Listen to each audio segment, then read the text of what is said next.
नमस्कार, बहुत स्वागत है आपका। मैं हूं आपके साथ सुमित शर्मा और बुलेटिन में हम सबसे पहले बात करेंगे बीजेपी की एक बड़ी बैठक की, जो कि दिल्ली में होनी है। बीजेपी की राष्ट्रीय महासचिवों की बैठक आज है। आज शाम को बीजेपी मुख्यालय में ये बैठक होगी। बीजेपी के अध्यक्ष जेपी नड्डा बैठक लेंगे। विधानसभा और लोकसभा चुनाव की तैयारियों पर यह बैठक होनी है। चुनाव के मद्देनजर कार्यक्रमों पर भी चर्चा होनी है इस बैठक में। तो राजधानी दिल्ली में बीजेपी की एक महत्वपूर्ण बैठक आज।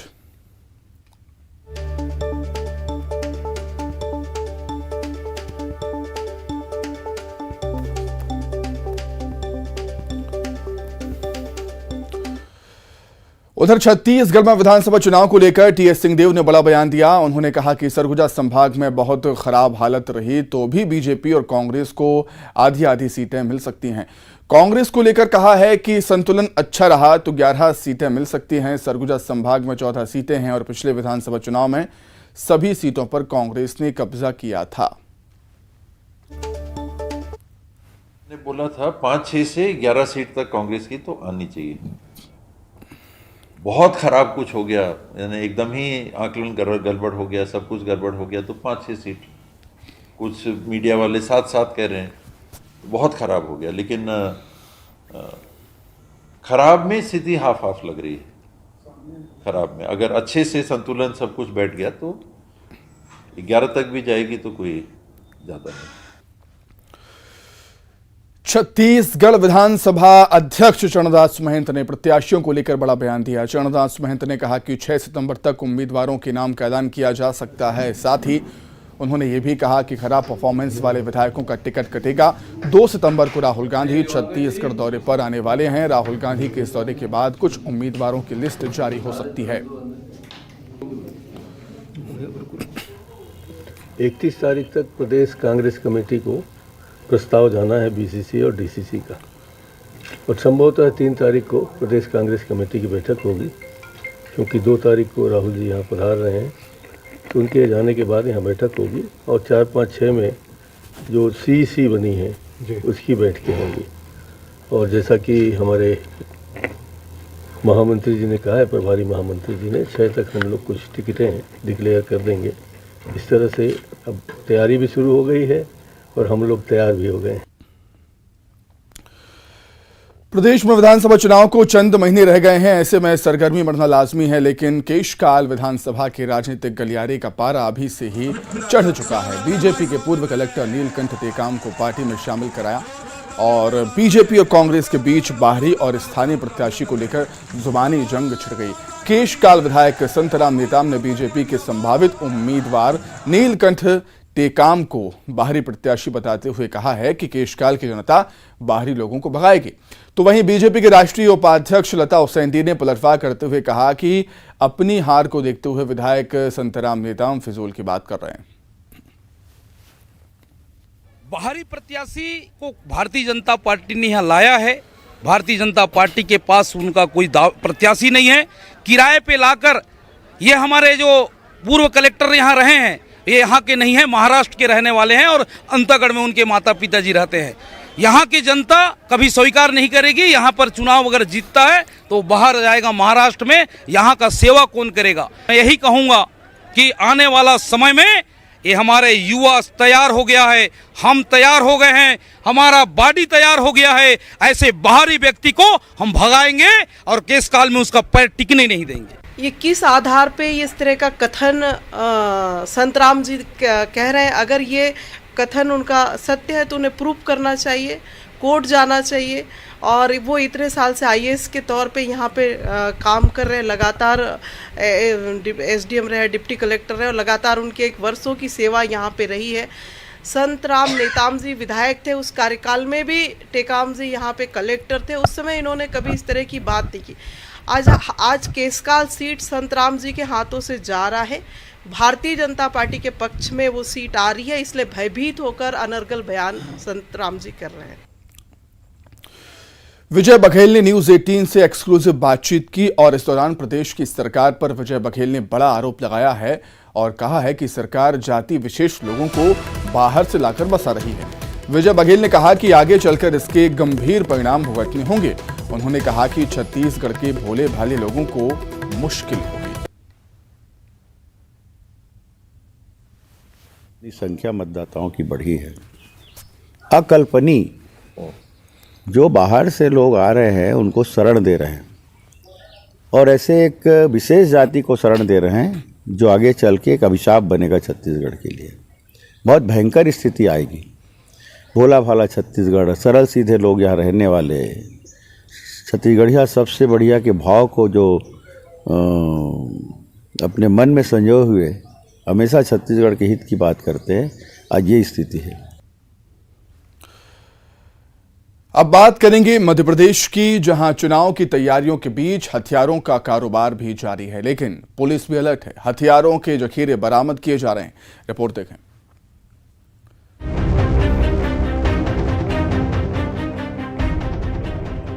एमपी में चुनावी शोर के बीच पुलिस की चुनौती बढ़ गई है। प्रदेश के अलग अलग जिलों से लगातार हथियारों के जखीरे बरामद हो रहे हैं। ये तस्वीरें देखिए, ऐसा लग रहा है मानो हथियारों का बाजार सजा हो। देसी कट्टे से लेकर पिस्टल तक हर तरह के हथियार उपलब्ध हैं यहाँ। धार की कुक्षी थाना पुलिस ने एक युवक से 24 अवैध हथियार सहित 10 जिंदा कारतूस बरामद किए। बताया जा रहा है कि पुलिस ने 15 दिनों पहले दमोह में एक युवक से 30 देसी कट्टे और पिस्टल भी बरामद किए थे और उसी की निशानदेही पर ये हथियार भी बरामद किए। एसपी मनोज कुमार सिंह ने बताया कि विधानसभा चुनावों के मद्देनजर अवैध हथियारों के खिलाफ कार्रवाई की जा रही है। अब तक 70 हथियार बरामद किए जा चुके हैं। पिछले दिनों कुक्षी थाना प्रभारी और एसडीओपी के द्वारा सुदीप अहिरवार नाम के बदमाश को पकड़ के करीब 30 अवैध शस्त्र बरामद किए गए थे। उसी के इनपुट के आधार पे हम लोगों ने गुलाब नाम के व्यक्ति की लगातार हमारी 15 दिनों से सर्विलांस चल रहा था। कल रात उसको पकड़ा गया और पकड़ने के बाद उसके कब्जे से करीब 24 हथियार जब्त किए गए हैं। प्रदेश से बरामद किए जा रहे हथियारों के तार खालिस्तानी आतंकियों तक से जुड़े हैं। इंदौर पुलिस की सिख लीडर राजेंद्र बरनाला और उसकी गैंग से पूछताछ में कई खुलासे हुए हैं। पुलिस को जानकारी मिली है कि ये गैंग कई राज्यों में हथियार सप्लाई करता था। ये गैंग महीने में 100 से ज्यादा हथियार बनाकर बेचता था। आरोपी हथियार बेचने के लिए सोशल मीडिया का इस्तेमाल भी करते थे। बताया जा रहा है कि खालिस्तानी आतंकी भी गैंग के संपर्क में हैं और ये लॉरेंस बिश्नोई गैंग को भी हथियार सप्लाई कर चुके हैं। पुलिस इस गैंग पर शिकंजा कसने में जुटी है। तो इनके संबंध कई गैंगस्टरों से होना बताया गया था और कई रूप से ये भी बताया गया था कि खालिस्तानियों को और अन्य गैंगस्टर्स को इनके द्वारा अवैध हथियार सप्लाई किए गए हैं। इस पर से पूछताछ के दौरान अभी तक ऐसे तथ्य सामने नहीं आए हैं। एटीएस को और अन्य एजेंसीज को इन्फॉर्म किया गया है। बुरहानपुर के खकनार थाना पुलिस ने भी चुनाव से पहले अवैध हथियारों का जखीरा पकड़ा है। पुलिस ने 3 आरोपियों को गिरफ्तार किया है और 20 पिस्टल भी जब्त किए हैं। हथियारों की कीमत करीब 2 लाख रुपए बताई जा रही है। जो मुखबिर द्वारा सूचना मिली थी, उस सूचना के आधार पर 2 युवक कल खकनार में पकड़े गए हैं, जिनसे जब्ती में 8 पिस्टल मिले थे, जिनका नाम श्याम और सुनील है। जब इनसे पूछताछ की गई तो रवि इनसे खरीदना बताया, जो नंदुर का इलाका है। उससे 12 पिस्टल और जब्त किए। ऐसे कुल 20 पिस्टल हमने जब्त की और एक मोटरसाइकिल बगैर नंबर की जब्त की है। बड़वानी में भी पुलिस ने हथियारों का बड़ा जखीरा बरामद किया। पुलिस ने हथियारों की बड़ी डील नाकाम करते हुए हथियार तस्करों को गिरफ्तार किया और 40 हथियार बरामद किए। बताया जा रहा है कि इन हथियारों का इस्तेमाल एमपी और राजस्थान जैसे राज्यों में दहशत फैलाने के लिए किया जाने वाला था। एमपी से हथियार खरीदकर ये आरोपी इन हथियारों को राजस्थान में बेचते थे, लेकिन पुलिस ने बड़ी कार्रवाई करते हुए हथियारों की इस डील पर पानी फेर दिया। आज मुखबिर से सूचना प्राप्त हुई थी कि राजस्थान के कुछ लोग अवैध हथियारों की एक बड़ी डील करने के लिए बड़वानी आए हुए हैं और उंडी खोदरी गांव के सिख लीडर समुदाय के एक व्यक्ति के द्वारा एक बड़ी मात्रा में अवैध हथियार उन्हें सप्लाई किए जाने वाले हैं, जिसमें मुखबिर द्वारा जो सूचना हमें दी गई थी वो वेरीफाई हुई। उक्त तीनों लोगों से कुल 40 अवैध हथियार पुलिस ने जब्त किए हैं, जिनमें 15 पिस्टल हैं और 25 देशी कट्टे हैं। प्रदेश में चुनाव से पहले अवैध हथियारों की बारिश आ गई है। हथियारों के जखीरे बरामद किए जा रहे हैं, लेकिन पुलिस भी अलर्ट है और हथियारों के कारोबार पर शिकंजा कसने में जुटी है। Bureau report, news 18। आगे बढ़ते हैं, बात इंदौर की, जहां चलती बाइक में अचानक से आग लग गई। बाइक सवार ने कूदकर किसी तरह अपनी जान बचाई। इस बीच बाइक जलकर पूरी तरह खाक हो गई। इंदौर के जीपीओ चौराहे की घटना है। शॉर्ट सर्किट को आग लगने की वजह बताया जा रहा है।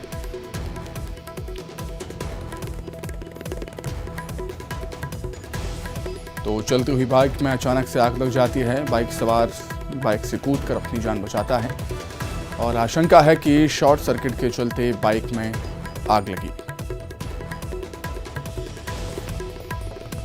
इंदौर के जीपीओ चौराहे की ये घटना, शॉर्ट सर्किट से आग लगने की आशंका है। बाइक पूरी तरह जलकर खाक हो गई आग में।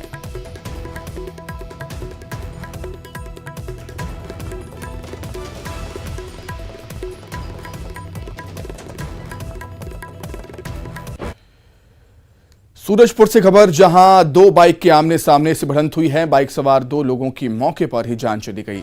हादसे में 3 लोग घायल हुए हैं। अंबिकापुर इनको रेफर किया गया, जहां पर उनका उपचार चल रहा है। शिवपुर प्रतापपुर मार्ग की घटना, प्रतापपुर पुलिस जांच में जुटी हुई है। तो सूरजपुर में दर्दनाक सड़क हादसा हुआ। 2 बाइक आमने सामने से टकरा गई। बाइक सवार 2 लोगों की मौके पर ही मौत हो गई है। 3 लोग घायल हुए हैं। घायलों को अंबिकापुर रेफर किया गया है उपचार के लिए। शिवपुर प्रतापपुर मार्ग की यह घटना, प्रतापपुर पुलिस मामले की जांच कर रही है।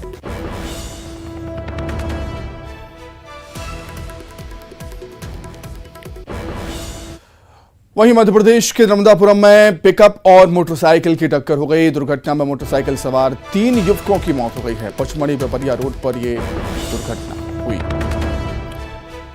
तो नर्मदापुरम में भी रफ्तार का कहर देखने को मिला, जहां तेज रफ्तार पिकअप और मोटरसाइकिल की टक्कर हुई। टक्कर में मोटरसाइकिल सवार 3 युवकों की मौत हो गई है। पचमढ़ी पिपरिया रोड पर यह हादसा हुआ।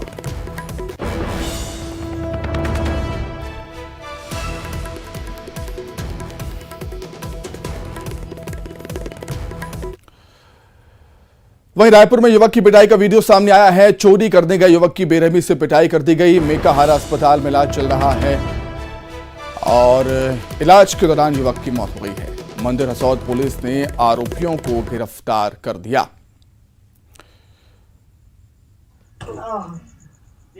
तो ये वीडियो रायपुर का, जहां पर युवक की पिटाई कर दी गई। बड़ी ही बेरहमी से युवक को पीटा गया।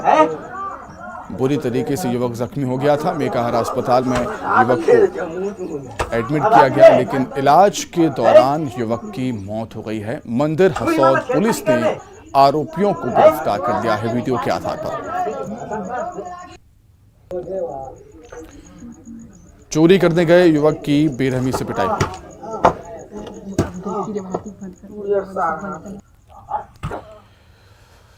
वहीं मुरैना में पैसों के लेन देन में मारपीट का मामला सामने आया है। मामला थाना नूराबाद के अरदौनी का, जहां सुघर सिंह जाटव परिवार ने लाखन सिंह और साहब सिंह से कुछ रुपये उधार लिए थे।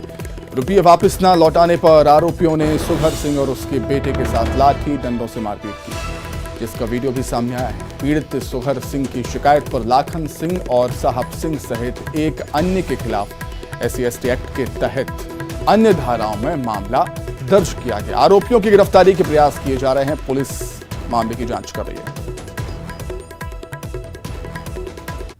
ये थाना नूराबाद के एक गांव है अरदौनीकापुरा, वहां पर ये घटना हुई है और इसमें SC/ST एक्ट के साथ अन्य IPC की धाराओं में अपराध पंजीबद्ध कर लिया गया है। अब बात करेंगे सीएम शिवराज की। सीएम शिवराज का दिल्ली का महत्वपूर्ण दौरा है। मुख्यमंत्री आज सुबह 8:30 बजे दिल्ली जाएंगे। केंद्र के बड़े नेताओं से मुलाकात कर सकते हैं। कई घोषणाओं को लेकर केंद्रीय नेतृत्व से मंथन करेंगे। दूसरी सूची के नामों को लेकर चर्चा भी होगी। इस मुलाकात में स्थानीय कार्यक्रम में भी हिस्सा लेंगे सीएम। शाम को 6 बजे दिल्ली से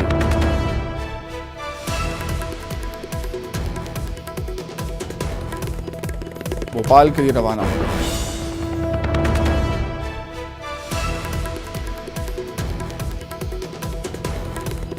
तो सीएम शिवराज का राजधानी दिल्ली का बेहद महत्वपूर्ण दौरा ये माना जा रहा है। सुबह 8:30 बजे दिल्ली के लिए रवाना होंगे सीएम शिवराज। केंद्रीय नेतृत्व के बड़े नेताओं से सीएम शिवराज की मुलाकात होनी है। नई घोषणाओं को लेकर केंद्रीय नेतृत्व से मंथन सीएम शिवराज करने वाले हैं और विधानसभा चुनाव के लिए बीजेपी के प्रत्याशियों की दूसरी सूची के नामों को लेकर भी मंथन किया जाएगा। बीजेपी ने विधानसभा चुनाव के लिए पहली सूची अपनी जारी कर दी है, जिसमें 39 प्रत्याशियों के नाम हैं। अब मंथन हो रहा है दूसरी सूची पर। दूसरी सूची में किन किन विधायकों के नाम होंगे, किन किन नेताओं के नाम हो सकते हैं, इस पर मंथन किया जाएगा। सीएम शिवराज आज दिल्ली के दौरे पर रहेंगे। केंद्रीय नेतृत्व से सीएम शिवराज की मुलाकात होनी है। स्थानीय कार्यक्रम में भी शामिल होंगे सीएम शिवराज और शाम को 6 बजे दिल्ली से भोपाल के लिए रवाना हो जाएंगे। तो आने वाले विधानसभा चुनाव के लिहाज से सीएम शिवराज का बेहद महत्वपूर्ण दिल्ली का दौरा।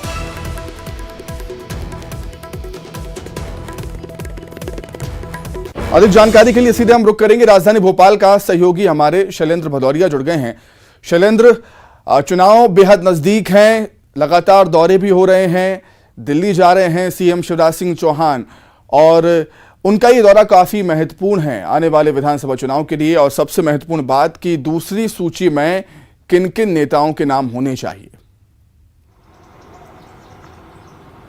बिल्कुल सुमित, ये दौरा बेहद महत्वपूर्ण माना जा रहा है क्योंकि जिस तरीके से 39 प्रत्याशियों की सूची जो है बीजेपी ने आकांक्षी विधानसभाओं के लिए जारी कर दी थी। बाकी जो 64 विधानसभा क्षेत्र हैं जिन्हें आकांक्षी विधानसभा नाम दिया गया है क्योंकि यहां पर कांग्रेस के विधायक हैं, तो ऐसे में उन विधानसभा क्षेत्रों के लिए दूसरी सूची जारी होनी है। हालांकि उस सूची को लेकर राजधानी भोपाल में कई दौर का मंथन हुआ और मंथन के बाद वो सूची है जिसको लेकर चुनाव प्रभारी भूपेंद्र यादव दिल्ली रवाना हुए थे। तो आज जब मुख्यमंत्री शिवराज सिंह चौहान जब राजधानी दिल्ली पहुंच रहे हैं तो निश्चित तौर पर जब आलाकमान के नेताओं से बात होगी तो उस सूची पर भी को लेकर भी बात हो सकती है कि आखिर कौन कौन से नाम है जिनको सिंगल पैनल भेजा गया है और कौन कौन से नाम जो डबल पैनल है उनमें से किसका नाम रखना है, सबको लेकर बात हो सकती है। और जिस तरीके से कांग्रेस ने 11 गारंटियों की बात कही है तो ऐसे में लगातार ये देखने को मिल रहा है कि कांग्रेस जिन गारंटियों की बात कर रही है उन गारंटियों के जैसी ही योजनाएं जो है वो मध्य प्रदेश की सरकार ला रही है। चाहे वह लाडली बहना योजना की बात हो, गैस सिलेंडर की बात हो, बिजली बिल को लेकर बात हो, सामाजिक सुरक्षा पेंशन को लेकर बात हो, ये तमाम जो मुद्दे हैं जो कांग्रेस उठा रही है इन मुद्दों को जनता तक ना पहुंच पाए या ये कहे कि उससे बेहतर काम जो है वो मौजूदा सरकार करके दिखा दे। तो यही कारण है कि तमाम उस तरह की योजनाएं या घोषणाएं जो है वो की जा रही हैं ताकि आगामी चुनाव में जो कांग्रेस जिन गारंटियों के माध्यम से फायदा लेना चाहती है वो फायदा उनको ना मिले। तो ये तमाम जो बातें हैं इस सबको लेकर आज अगर केंद्रीय आलाकमान से जब उनकी मुलाकात होगी तो निश्चित तौर पर इस सबको लेकर भी बात जरूर होगी। जी निश्चित तौर पर शैलेंद्र, और हम कह सकते हैं कि जैसा कि आप आकांक्षी विधानसभा सीटों की बात कर रहे थे तो संभावना है कि दूसरी सूची में भी वो सीटें हो सकती हैं जो बीजेपी हारी। बहुत धन्यवाद फिलहाल आपका शैलेंद्र जुड़ने के लिए, तमाम बातचीत के लिए आपका बहुत शुक्रिया। आगे बढ़ते हैं, छत्तीसगढ़ से बड़ी खबर है। छत्तीसगढ़ में भूकंप के झटके महसूस किए गए हैं कई जिलों में। अंबिकापुर, सूरजपुर में भूकंप के झटके महसूस हुए। कोरिया में भी भूकंप के झटके महसूस किए गए हैं।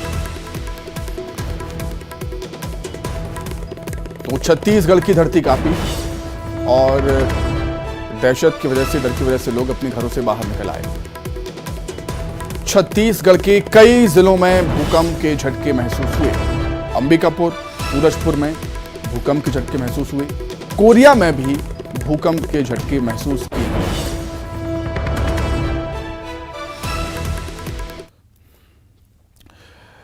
वहीं शाजापुर से खबर है, जहां के शुजालपुर में थैलेसीमिया बीमारी के लिए निशुल्क जांच शिविर में रिकॉर्ड बन गया है। एक ही दिन में एक शहर में सबसे ज्यादा HLA एंटीजन टेस्ट के सैंपल लेकर जर्मनी भेजे गए, जो कि अपने आप में एक बड़ा रिकॉर्ड है। गोल्डन बुक ऑफ रिकॉर्ड के प्रतिनिधि खुद इस स्वास्थ्य शिविर में मौजूद रहे।